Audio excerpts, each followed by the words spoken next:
이 시간 하나님께서 우리에게 주시는 말씀은 빌립보서 2장 12절에서 18절 말씀입니다. 제가 가진 신약성경 320면입니다. 빌립보서 2장 12절에서 18절 말씀. 다 찾으신 줄 알고 제가 봉독합니다. 그러므로 나의 사랑하는 자들아, 너희가 나 있을 때뿐 아니라 더욱 지금 나 없을 때에도 항상 복종하여 두렵고 떨림으로 너희 구원을 이루라. 너희 안에서 행하시는 이는 하나님이시니 자기의 기쁘신 뜻을 위하여 너희에게 소원을 두고 행하게 하시나니 모든 일을 원망과 시비가 없이 하라.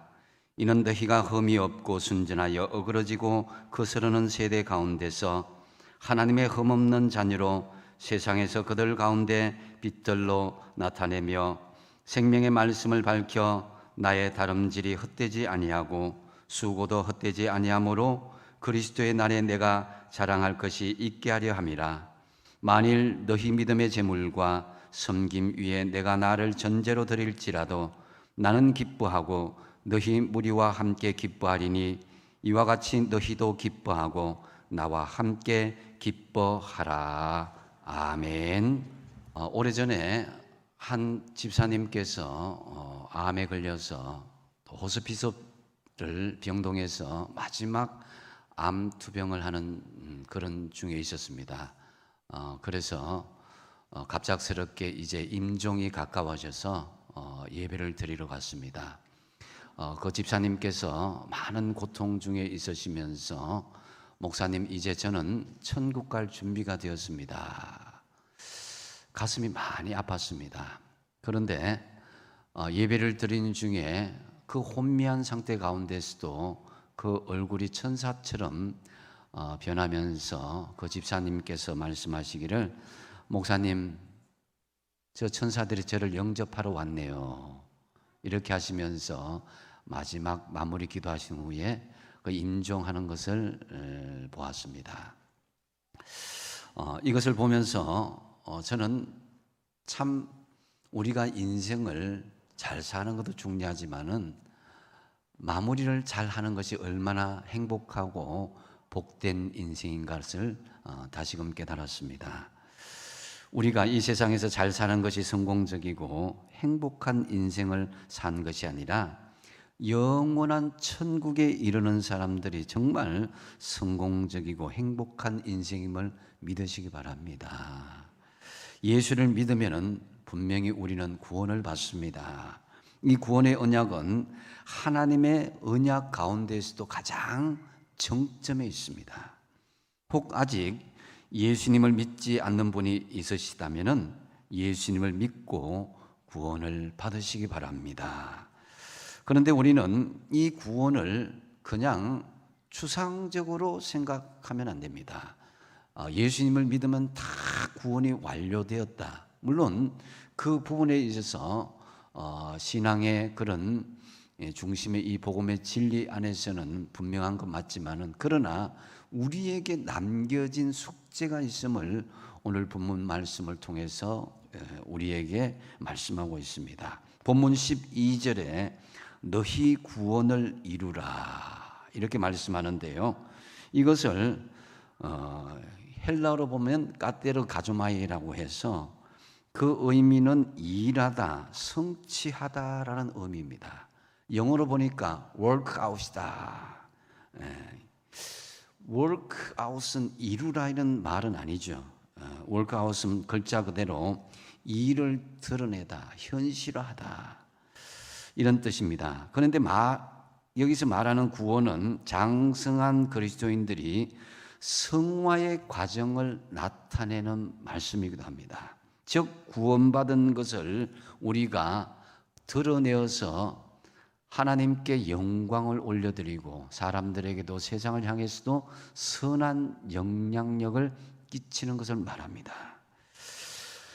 요즘 그 뉴스에 보면은 부실 기업에 대해서 워크아웃인다 한다 이렇게 이야기하잖아요, 그죠? 예. 부도로 쓰러질 위기에 처해 있는 부실 기업을 근실한 기업으로 만드는 작업을 워크아웃이다 이렇게 이야기합니다.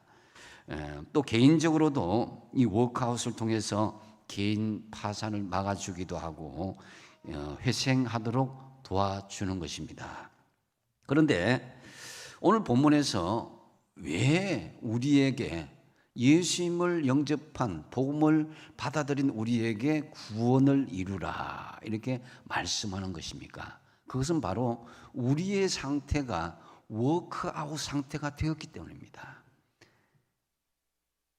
예수님을 영접한 그 상태를 잘 관리하지 못하고 파산할 수 있는 그런 상태가 되었기 때문에 워크아웃을 할 것을 말씀하는 것이죠. 그래서 우리가 구원을 잘 관리하고 우리 안에 계신 구원의 능력을 잊지 않는다면 우리는 워크아웃을 할 필요가 없는 것입니다. 그래서 너희 구원을 이루라는 것은 구원을 끊임없이 드러내고 현실화하고 경험하라는 것입니다. 이것은 구원은 어떤 과거의 상태에 머물러 있는 것이 아니라 계속 그것을 드러내고 체험하고 현실화하는 것이에요. 즉 우리가 받은 구원을 간직하지 말고 구원을 받았기 때문에 이 빌립보서 말씀처럼 항상 기뻐하고 또 기뻐할 수 있어야 되고 또 은혜롭고 축복을 받고 그 구원을 통해서 우리 믿음의 삶에 열매를 드러낼 수 있어야 된다는 것입니다. 한마디로 이전에 정말 거지의 삶에서 왕자의 삶으로 변화시켜가는 성화시켜가는 그 과정을 이야기하는 것이죠. 여기서 하나님이 우리에게 주신 구원이 미완성이기 때문에 보충한다라고 오해할 수가 있는데요, 그것이 아니라 하나님이 우리에게 온전하게 주신 그 구원을 너희들이 마음껏 누리고 은혜 받고 복 받고 살라는 것입니다. 그런 권리가 우리에게 있다는 거예요. 구체적으로 구원은 과거, 현재, 미래적으로도 설명할 수도 있습니다. 그래서 과거의 구원은 칭의라고 해서 justification이다 이렇게 이야기하죠. 우리는 이미 예수를 영접함으로 구원을 받았다는 것입니다. 하나님은 이스라엘 백성들에게 과거의 구원을 늘 강조합니다. 이게 뭐냐? 나는 너를 애굽의 땅 종되었던 집에서 인도하여 낸 여호와 하나님이다. 애굽은 뭡니까? 예수 믿기 전에 내 마음대로 살던 그런 너희들의 처지가 이제 홍해를 건너고 세례를 받고 또 문설주의 어린 양의 피를 우리가 발랐듯이 예수의 피로 우리가 온전히 구원받은 너희들의 존재, 칭의라는 것을 justification을 계속 강조하고 있는 것을 볼 수가 있습니다. 이것이 구원받은 믿음의 사람의 정체성이라는 거예요. 그래서 칭의는 오직 믿음으로 이루어진다고 성경 곳곳에는 말씀하고 있습니다. 행위로 이루어지는 것이 아니라, 그래서 심판 없이 영생을 얻고 사망에서 생명으로 옮겨졌다. 그것이 요한복음 5장 24절 말씀인데요, 같이 한번 읽어보겠습니다. 시작. 내가 진실로 너희에게 이르노니 내 말을 듣고 또 나 보내신 이를 믿는 자는 영생을 얻었고 심판에 이르지 아니하나니 사망에서 생명으로 옮겼느니라. 할렐루야. 여러분은 예수 그리스도의 피의 공로로 예수 그리스도를 믿음으로 말미암아서 사망에서 생명으로 인침을 받고 의인으로 칭함을 받았다. 이것이 이신칭이라는 거예요. 그래서 또한 칭의 구원이다 이렇게 이야기하죠.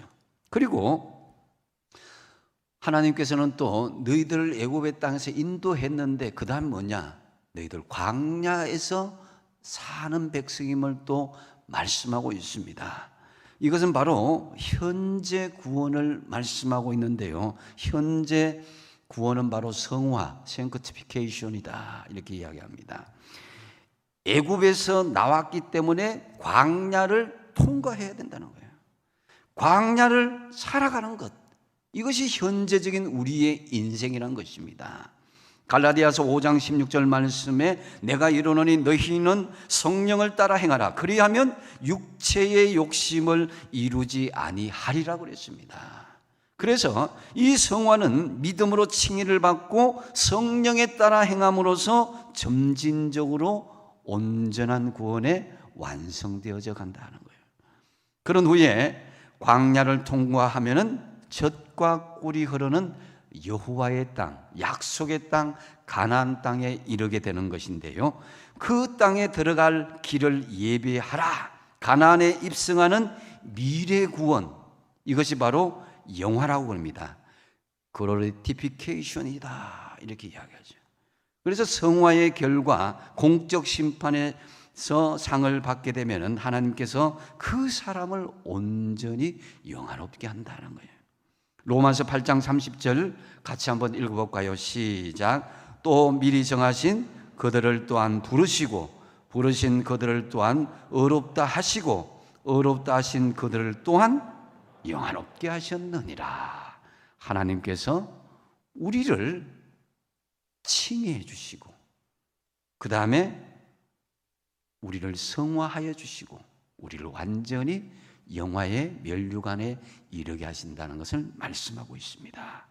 그래서 영화는 온전한 구원이 이루어지므로 하늘나라에서 영광의 면류관을 받게 되는 그런 단계, 바로 영화 구원이다라고 이야기할 수 있죠. 그래서 칭의가 단번에 죄 없는 존재로 간주하는 반면 성화는 지속적으로 우리의 광야 생활, 인생 생활 중에 계속 이어져야만 되는 것입니다. 우리를 그리스도의 의로 옷 입히시고 또 죄책감으로부터 자유로운 존재로 간주하신 분이 하나님이십니다. 여러분 우리 교회에 올 때 교회 밖에 프랭카드 거는 이 큰 스탠드가 있는 걸 봤을 것입니다. 프랭카드 거는 거기 맨 위에 뭐가 쓰여져 있는지 아십니까? 예. 유한한 인생, 영원한 생명의 정류장 울산 호계교회 이렇게 적혀져 있습니다. 다시 한번 살펴보십시오. 교회는 천국 가는 정류장으로 예수님을 믿는 이 믿음의 사람들이 성화의 과정을 통해서 영생에 이르기 위한 통로와 같은 것이다. 우리는 예수를 믿음으로 구원을 받았지만 아직 최종적인 단계에 이런 것이 아닙니다. 그렇기 때문에 이 구원이 우리에게 우리의 삶의 현장, 광야와 같은 이 삶의 현장에서 계속 드러나고 경험화될 수 있어야 되는 것입니다. 머물러 있는 과거가 아니라는 것이죠. 그래서 여러분 좋은 차를 살면 차를 모시다 두는 것이 아니라 어떻게 돼요? 차를 굴려야 되는 거예요. 그리고 우리가 여기 있는 종은 그냥 종으로 놔두면 안 되고 종은 울려야 되는 거예요. 그리고 컴퓨터나 핸드폰이든 그건 가만히 모셔두는 것이 아니라 계속 그것을 사용해야 그 기능이 온전하게 발휘된다라고 할 수 있는 것입니다. 냉장고에 좋은 식품 재료를 가득 쌓아놓으면 뭐합니까? 때를 따라 꺼내서 우리가 필요에 따라서 요리를 해 먹어야 되는 거예요. 그런데 어떤 분들은 사놓기만 하고 그것을 막 섞여서 버리는 사람들이 있습니다. 기능을 잘 활용하지 못하는 것이죠. 우리 안에 그러한 기능이 꽉 차 있다면 그것을 활용해야 되는 거예요. 창고 안에 넣어두는 구원이 아니라 날마다 그 구원을 우리가 살아가는 발걸음 속에서, 삶의 현장 속에서 구원이 묻어나도록 하는 것, 이것이 바로 너희 구원을 이루라, 이 성화의 삶을 강조하는 내용이기도 합니다. 그동안 한국교회는 너무 이 칭의 구원만 강조하다 보니까 천국은 당연히 가는 것으로 천국의 티켓으로만 생각했습니다. 물론 우리는 예수 믿으면 구원받고 하나님의 자녀가 되고 천국 가는 특혜가 주어집니다. 그런데 만약에 제가 여러분 그런 일은 없겠지만은 미국 대통령으로부터 초대장을 받아갖고 백악관에 제가 만찬에 들어간다고 한번 생각해 보십시오. 그런데 제가 초대장만 가지고는 갈 수는 없습니다. 제가 만약에 수류탄도 집어넣어가고 대포도 들고 가고 뭐 그런 총도 들고 가고 칼도 들고 가면은 거기 입장할 수가 있겠습니까? 그 모든 것을 다 정리하고 난 뒤에 거기 티켓을 제출할 수 있어야 되는 것입니다. 그래서 당연히 초대장이 가장 우선순위이기는 하지만은 그렇다고 백악관에 들어가기에 합당한 준비가 되어 있지 않으면 제재를 당할 수밖에 없는 것입니다. 그냥 누워서 가만히 있으면은 사람들이 천국에 이르게 한다는 것, 이런 착각에서 벗어나야 됩니다. 예수 믿었다고 해서 여전히 삶의 변화가 되지 않고 타락한 삶을 가지고는 함부로 들어갈 수 없다는 것입니다. 이 성화의 삶, 이 광야의 삶을 하나님께서 주신 이유가 바로 여기에 있는 것입니다. 아무리 부모 자식 간의 관계가 맺어졌다 하더라도 자식된 도리를 하지 않는다면 어떻게 그 부모가 자식을 받아들일 수가 있고 그 유산을 함부로 줄 수가 있겠습니까? 이처럼 예수를 믿는다면 성화의 삶은 우리에게 주어진 그 당연한 믿음의 과제를 그쳐야 되는 거예요. 본문에서 너희 구원을 이루라, 이 말은 바로 현재 구원인 성화의 삶을 강조하는 말씀입니다. 지금 너희들의 구원을 누리라, 들으라, 경험하라, 현실화하라, 이 말씀인 것이죠. 여러분, 어른이 다 된 사람이 기저귀를 차고 또 우유병을 들고 다니는 것 볼 수 있습니까? 그건 상상할 수 없는 것이죠. 그런데 이 기저귀와 우유병은 적어도 1, 2년, 3년 안에는 다 끊어야 되는 것입니다. 하지만 오늘 수백 명, 수천 명의 어른들이 여전히 기저귀 차고 우유병을 들고서 유유히 교회를 다니는 사람이 있다는 게 문제입니다. 양복을 입고 곱게 화장은 했지만은 여전히 그 속에 그 삶은 울고 투정 부리고 걷지도 못하고 기어다니기도 하고 심지어 우유병을 입에 물고 다니기도 하는 거예요. 바로 예수님을 믿어 거듭났음에도 불구하고 아직도 처음 믿었던 그 어린아이의 수준 그대로 살아가는 수준을 말하는 것입니다. 시간이 지나면서 점점 하나님의 자녀답게 성숙하고 변화되어 가는 것이 당연지사인데 믿기 전과 별반 차이가 없다면 하나님 보시기 어떻겠냐 이거예요. 우리가 처음 예수를 믿을 때는 많은 믿음의 동력자들에게 도움을 받기도 하고 성령의 은혜를 체험하기도 하고 그렇게 주로 도움받는 처지에 있지만은 믿음의 성숙이 되고 성화가 되기 시작하면은 도움을 받는 처지에서 우리는 도움을 주는 처지로 복음을 받았던 사람에서 복음을 전하는 사람으로 변화되어야 되지 않겠습니까? 그래서 오늘 본문은 너희 구원을 이루라 이렇게 말씀하는 거죠. 이것을 15절 이하에서 설명하고 있는데요. 흠이 없고 순전하여 그랬고 하나님의 흠 없는 자녀로 그랬고 빛으로 나타내며 이렇게 말씀하고 있습니다. 이게 다 성화의 삶을 나타내는 언어이기도 합니다. 본문이 말하는 구원이란 성도들이 흠이나 오점이 없고 하나님 보시기에도 세상 사람이 보기에도 하나님의 자녀로 인정받을 수 있는 수준에까지 이르도록 늘 매일매일의 삶을 몸부림치며 그것을 삶의 열매로 드러내기를 원하는 것입니다. 성화는 이처럼 성도가 꾸준히 바로 예수님을 닮아가는 과정이다라고 할 수 있는 것이죠.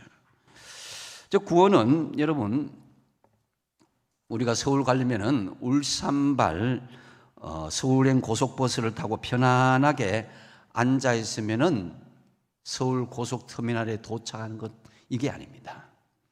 성도의 삶은 울산을 출발해서 서울까지 달려가는 마라톤과 같은 거예요.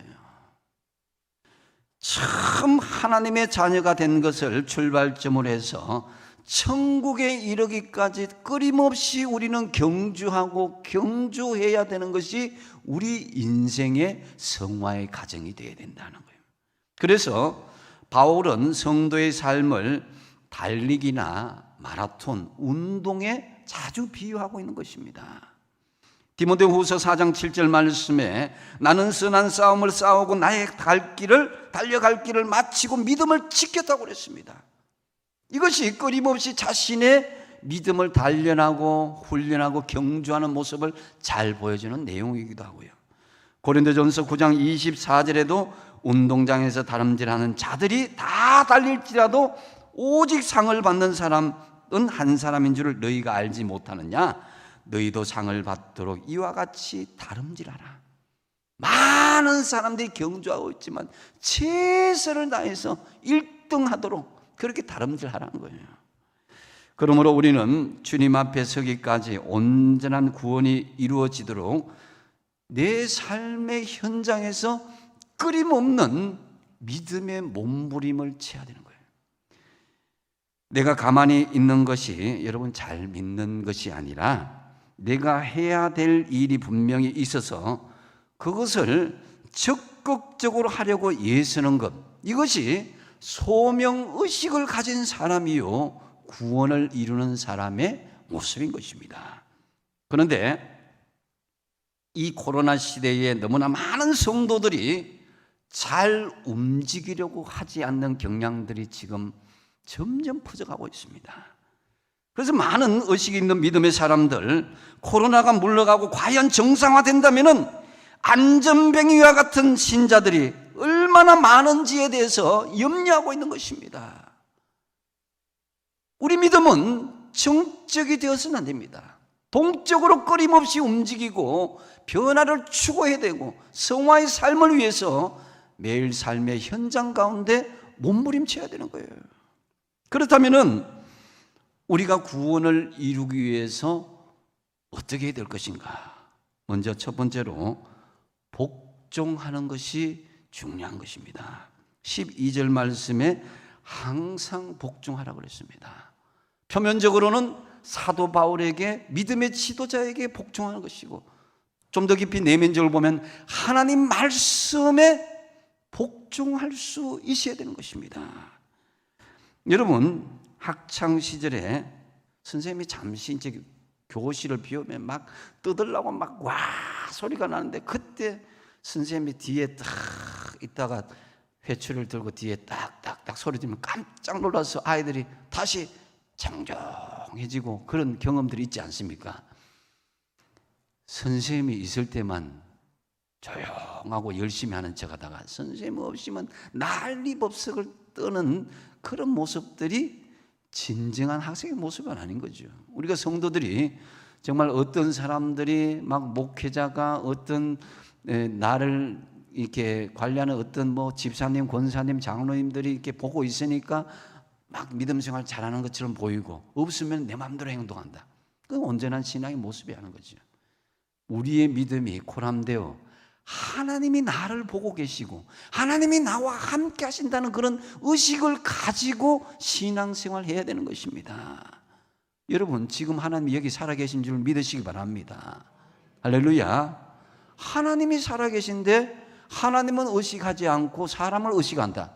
그것은 하나님을 무시하는 신앙이 되는 것이죠. 그래서 복종한다는 것은 어떤 장소나 어떤 시공간을 초월하는 하나님을 의식하면서 하나님 말씀에 순종하는 믿음의 자세를 이야기하는 것입니다. 그럴 때에 진정한 구원을 이루는 삶, 성화의 삶이 점점 예수를 닮은 삶으로 완성되어 가는 거죠. 우리는 이 복종하되 어떻게 복종해야 되느냐? 오늘 말씀에는 두렵고 떨림으로 복종하라고 말씀하고 있습니다. 우리가 일반적으로 구원받았다면 행복하고 즐거우고 복된 것 이렇게만 생각할 수 있지만은 적어도 우리는 모든 사람들과의 관계에서 모든 환경의 현장에서는 두렵고 떨림으로 우리 구원을 이루도록 살펴볼 수 있어야 됩니다. 두렵고라는 말은 이 원어적으로 보면 과도하게 신경을 써서 신경과민성 질병에 걸리는 것처럼 그처럼 신경을 써서 복종하는 그런 단계를 말합니다. 또 떨림으로라는 말은 이 공포심을 유발하는 것까지 의미합니다. 원어적인 의미에 보면 노예가 주인에 대해서 겁을 먹고 주인의 명령에 내린 것에 대해서 그 일을 제대로 하기 위해서 벌벌벌 떨면서 그렇게 일하는 모습에서 나온 말입니다. 여러분은 주님의 명령에, 하나님의 말씀에 얼마나 두렵고 떨림으로 복종하고자 하십니까? 주전 300년경에 알렉산더 대왕이 있었는데요, 그의 군사력과 지혜와 외교는 세계의 모든 사람들의 가장 어뜸이 되었고 그 지역을 정복하는 세계 정복자가 되었습니다. 어느 날 알렉산더는 비교적 작은 규모의 병사들을 이끌고 강력한 방어벽을 치고 있는 한 성을 공격하고자 했습니다. 공격하기 전에 먼저 성주에게 명령합니다. 당장 항복하라! 이렇게 하니까 성주가 알렉산더가 데리고 있는 군사력이 너무 작으니까 비웃으며 이야기합니다. 내가 왜 너에게 항복하는가? 우리가 훨씬 많은 군사들이 이 성 안에 있다. 너희들은 적은 군사로 우리를 물리칠 수 없다. 이렇게 이야기합니다. 그러자 알렉산더는 왜 당신이 항복해야 되는지 그 이유를 보여주마 하면서 군사들을 명령합니다. 한 줄로 서게 한 뒤에 약 30m 넘는 절벽 아래로 군사들을 막 행진하게 하는 거예요. 그때 믿을 수 없는 일이 일어났습니다. 알렉산더 군인들은 한 사람 한 사람 그 30m 절벽 아래로 그냥 행진하듯이 한 사람 한 사람 떨어 죽는 거예요. 그 모습을 보면서 성주가 기겁을 하는 것입니다. 과연 우리 군사 중에 그 명령에 그 죽음의 절벽에 누가 주저없이 떨어져 죽을 수가 있겠는가 생각할 수 있으니까 도저히 자신이 없는 거예요. 그래서 이것을 본 성주와 군인들은 그 자리에서 알렉산더에게 항복을 했다고 합니다. 알렉산더를 위해서 자신의 목숨까지도 기꺼이 바치는 사람들을 결코 이길 수 없다고 생각했기 때문인 것이죠. 자, 그렇다면 우리는 주님의 명령에, 주님의 말씀에 우리가 어느 정도 수준까지 순종하고 복종할 수가 있겠습니까? 하나님, 내 환경이 이러니까 조금만 다음에 하겠습니다. 환경이 되면 제가 하겠습니다. 보통 그러지 않겠어요? 이유, 고하를 막론하고 어떤 환경을 막론하고 하나님의 말씀에 절대 순종할 수 있는 믿음의 자세가 구원을 이루는 중요한 믿음의 자세입니다. 그것이 그저 담담하게 하는 것이 아니라 내가 이것을 이루지 않으면 하나님 앞에 죽을 수도 있다라는 그런 두렵고 떨리는 마음으로 구원을 행할 수 있어야 진정한 하나님의 구원을 이루는 믿음의 백성의 자세인 것입니다. 이와 같이 두렵고 떨림으로 복종함으로 구원을 이루어 나가시기 바랍니다. 그 다음에 또 중요한 것은 거룩하게 사는 것입니다. 성도는 거룩하고 순결해야 되는데 하나님께서 우리에게 계속 강조하는 것이 구약이든지 신약이든지 내가 거룩하니 너희도 거룩하라라는 것을 성경의 큰 맥락 가운데 우리에게 명령하는 중요한 그 명령입니다. 그런데 이 거룩이란 것은 죄악된 삶과 그 거룩한 삶을 다 이렇게 분명히 구분 지을 수 있어야 된다. 히브리어로 가도시라는 이 말이 이제 구별되다라는 그런 의미거든요. 세상과 달라야 되고 세상 사람과의 그런 행동과는 달라야 된다는 거예요. 오늘 우리 시대에 이 세상의 힘이 얼마나 강한지 성도를 강력한 힘으로 막 밀어붙이고 있는 현실입니다. 그래서 믿음의 사람들이 세상을 능히 이겨내야 되는데 이겨내지 못하는 그런 어려운 시대에 살고 있습니다. 15절 말씀에 그래서 이 세상을 어그러지고 거스르는 세대다라고 말씀하고 있는데요.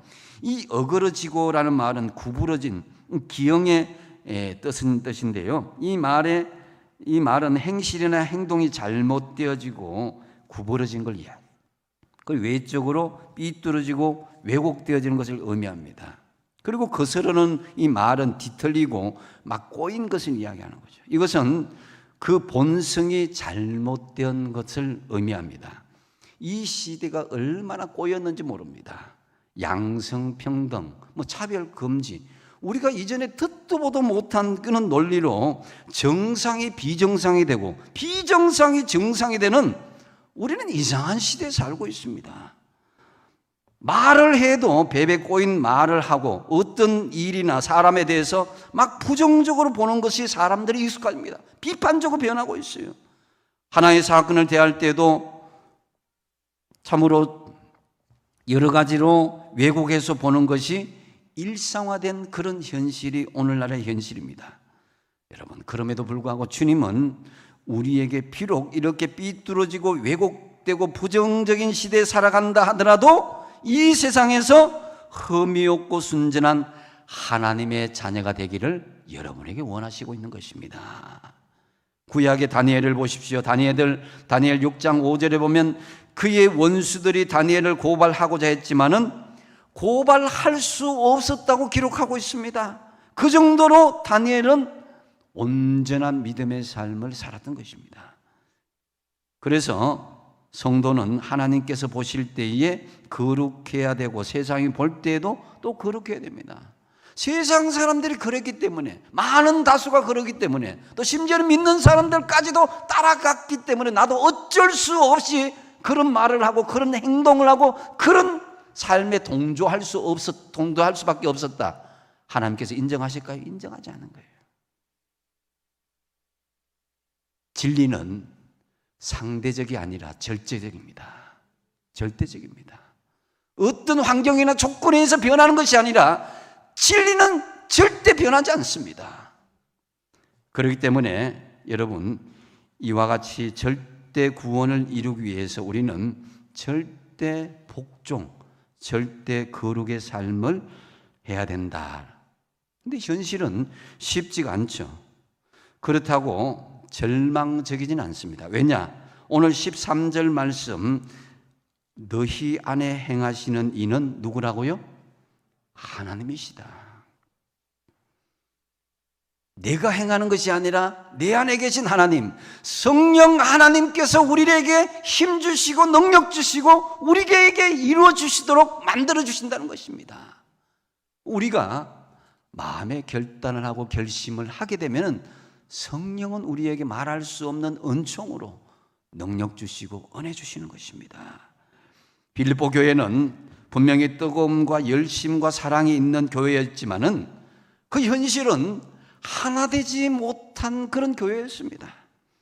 빌립보서 4장에 보면은 유오디아와 순두계가 있었는데요, 이 두 사람은 교회 지도자였습니다. 그럼에도 불구하고 그들은 서로 다투고 분열하고 있었습니다. 그래서 순두계파가 있었고 유두계파가 있었습니다.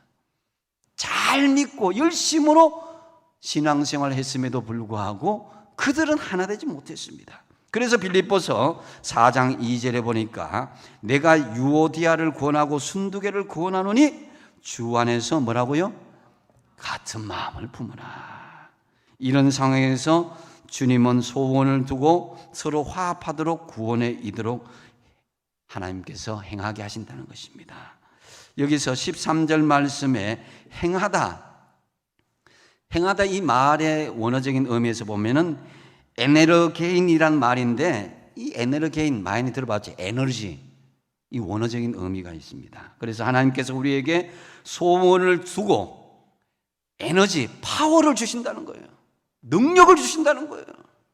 하나님께서 우리에게 사랑으로 행하도록, 믿음으로 행하도록, 하나님 안에서 행하도록 그것을 능력을 주시고 힘을 주시고 파워를 주신다는 거예요. 이걸 통해서 알 수 있는 것이 뭐냐면은 우리 공동체가 온전케 되어지고 하나 되는 모습으로 되는 것은 하나님의 뜻이고 하나님께서 이루어 가실 중요한 일이라는 것을 알 수가 있습니다.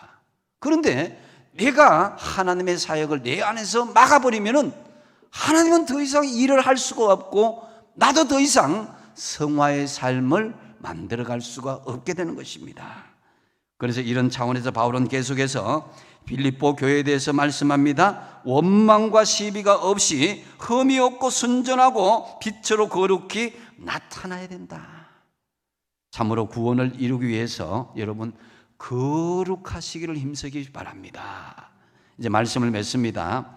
오늘 본문은 우리가 받은 구원이 완전하게 되기까지 계속 이루어가라, keep going 하라는 거예요. 우리가 얻은 구원은 그냥 가만히 있으면 되는 것이 아니기 때문에 적극적으로 힘쓰고 몸부림쳐라는 것입니다. 오늘 본문의 바울은 60대 노인이었습니다. 하지만 그는 자신을 꼬린 지점을 향해서 달리고 있는 마라톤 선수처럼 비유하고 있습니다. 지금까지 달려왔고 앞으로도 나는 계속 달릴 것이다. 그래서 바울은 쉬지 않고 천국에 이르는 그날까지 달린다고 그랬습니다. 혹시 이 코로나 힘든 어려운 시기하지만은 지금 어려운 가운데 주저앉아 있는 분이 계십니까? 그저 과거의 믿음, 이 칭의의 믿음만 가지고 그냥 아무런 의미 없이 살아가고 있는 분이 있지는 않습니까? 적당하게 놀 것 다 놀고 즐길 것 다 즐기고 세상과 타협하면서 신앙의 마라톤에 임하고 계신 분이 있다면은 어쩌면 꼬린 지점에서 주님 앞에 부끄러움을 당할 수도 있을 것입니다. 오늘 본문에 사도 바울은 순교를 각오하면서까지 나는 복음을 전하겠다. 다시 말씀드려서 내가 나를 전제로 드릴지라도 나는 주님 앞에 나는 이 믿음의 경주를 다하겠다고 고백하고 있는 것입니다. 이 전제란 구약에 나타난 하나님께 드려지는 제사법 중에서 포도주나 기름을 부어드리는 제사인데 바울은 자신이 죽어서 그 피를 제단에 바치겠다는 일사각오로 나는 매일매일 달려간다는 그런 마음으로 자신의 성화의 삶을 밝히고 있는 것입니다. 코로나 시대에 사는 여러분, 우리는 순교적 각오를 하면서까지 그리스도의 복음과 교회를 위해서 일하겠다는 결단을 하면서 오늘도 우리의 구원을 이루어 나가야 할 것입니다. 첫 번째로 뭐라고 했어요? 우리 모두 두렵고 떨림으로 복종하면서. 두 번째로 원망과 시비가 없이 어떤 모습으로? 거룩한 모습으로 살기를 몸부림치심으로 영광의 면류관을 받아서기까지 구원을 이루기 위하여 힘차게 달려가는 저와 여러분 다 되시기 바랍니다. 기도하겠습니다. 아버지 하나님, 너희 구원을 이루라. 하나님, 오늘 말씀대로 구원을 이루기 위해서 두렵고 떨림으로 복종하며 원망과 시비가 없이 거룩하게 살게 하여 주시옵소서. 예수님의 이름으로 기도하옵나이다. 아멘.